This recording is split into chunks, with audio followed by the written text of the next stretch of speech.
nation has a land it can call its own. It is politically known as the Akwa Abasi Ibom State.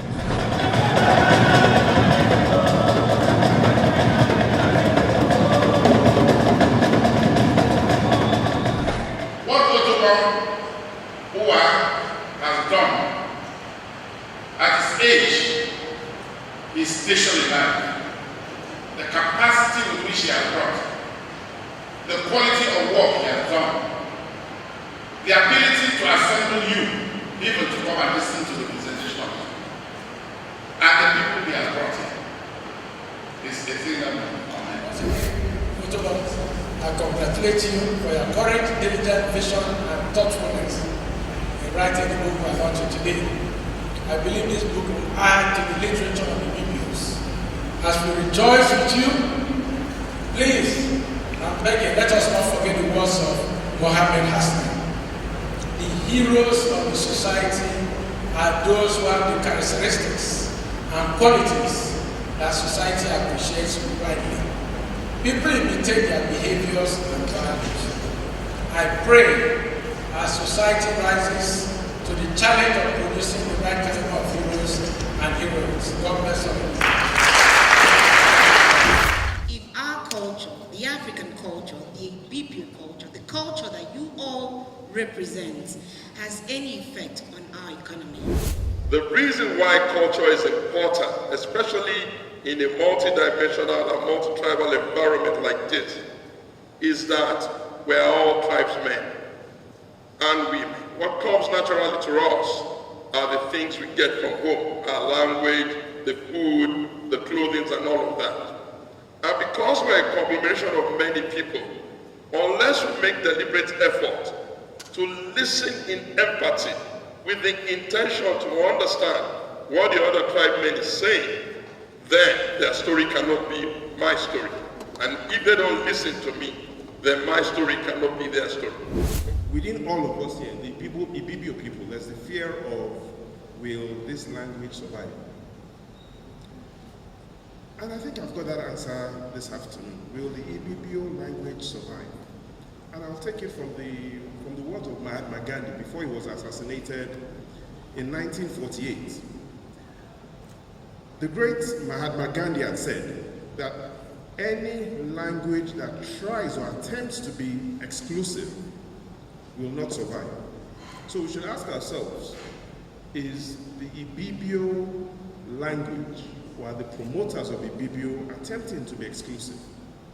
And if you look at the panel sitting here today, you'll find your answer. You have from the north, from Ogo, another panelist. So what I see clearly seated here is the Ibibio language tribe, everything regarding Ibibio is not attempting to be exclusive. And so the answer is yes, the language, the culture will survive.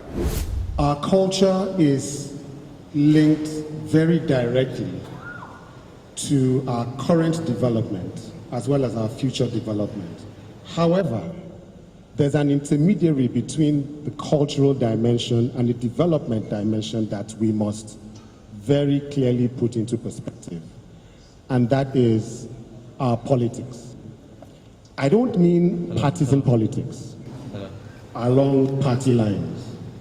I'm talking about our ability to organize and mobilize ourselves in a socio-economic manner around very clear consensus building towards the future that we want to establish. Now, Ibibio person, I identify completely with the definition of the Ibibio man, the traits of the Ibibio person as put together or put forward by the keynote speaker, the character of honesty, transparency, integrity.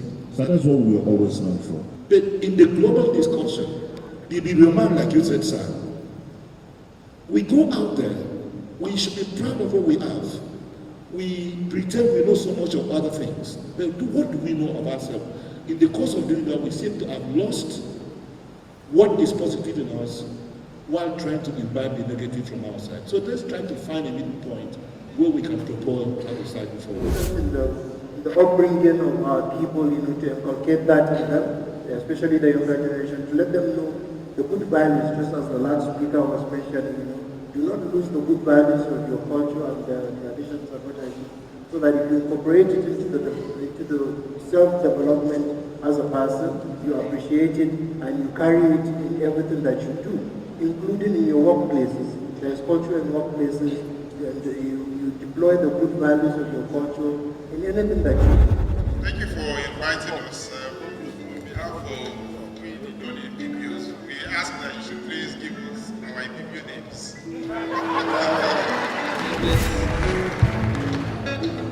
Very interesting. No. Yes. A name fun. What does that mean? It's the time of grace. Yes.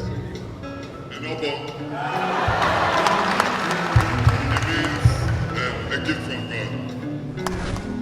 Ibom.